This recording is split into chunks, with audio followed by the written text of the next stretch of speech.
Amen. Exactement, et ce qu'il dit, c'est vrai parce que aujourd'hui, on va parler du milieu chrétien, par exemple, et c'est vrai qu'on se pose souvent la question quand on est jeune, oui, d'être cool, et il y a beaucoup trop dans la jeunesse, je parle particulièrement de la jeunesse, parce que c'est dans la jeunesse qu'on emploie ce mot cool, Oui.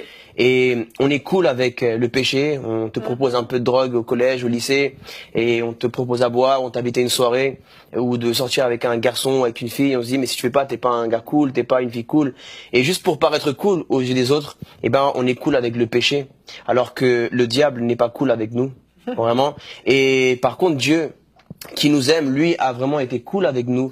Il y a 2000 ans, à la croix, il nous a aimés. Il a été cool alors qu'on méritait pas qu'il soit cool avec nous. On méritait vraiment qu'il soit dur. Mais il a porté ce jugement, il l'a fait par amour à nous. Et je pense que il est important pour la jeunesse et pour tout chrétien de prendre des fermes décisions. Il vaut mieux aller au ciel en pas étant cool aux yeux du monde, Oui. plutôt que d'être cool aux yeux du monde et d'aller en enfer. C'est clair. Et on n'est pas cool parfois avec le Saint-Esprit.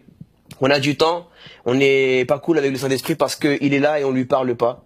Alors, je sais pas si toi, Yveline, si tu es avec une amie et tu lui parles pas, toi t'es là toute la journée, elle est là, elle t'accompagne partout, mais toi tu lui parles pas, t'es pas cool. Et c'est exactement ce qu'on fait avec le Saint-Esprit de Dieu.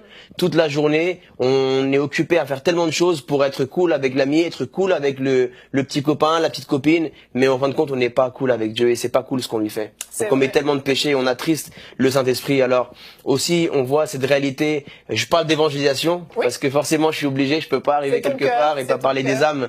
Aujourd'hui, il y a beaucoup d'entre nous, des chrétiens dans les églises, que on est en train de vouloir être cool, avoir une vie chrétienne cool, et en fait, on devient light. Oui. Voilà, on fait rien pour Dieu, on a une vie normale. Et combien d'âmes on gagne par jour? Qu'est-ce qu'on fait pour le Seigneur? Moi, quand j'ai commencé à prêcher dans les métros de Paris, par exemple, je savais que j'allais pas être vu comme quelqu'un de cool. C'est sûr. Et c'est pas cool qu'on t'insulte. C'est pas cool qu'on...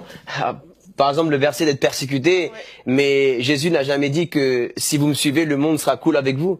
Au contraire, il a dit la réalité, vous serez persécutés. En mon nom, on vous insultera, vous serez emmenés aux tribunaux. Et il faut prendre un choix. Alors, être chrétien, accepter de donner sa vie à Jésus, c'est accepter de ne pas être vu cool devant ce monde aujourd'hui. L'évangéliste, l'évangile de Jean, ou bien plutôt la première lettre de Jean, il dit celui qui aime le monde est ennemi de Dieu. Oui. Donc nous devons prendre une décision ferme.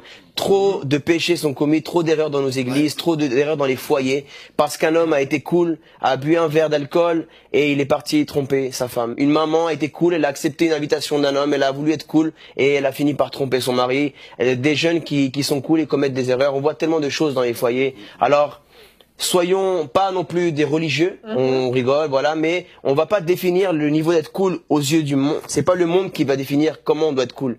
C'est nous qui devons, par le Saint-Esprit, par la connaissance de la parole et de la sainteté, voilà, Amen. faire les choses bien. C'est vrai. À la gloire de Dieu.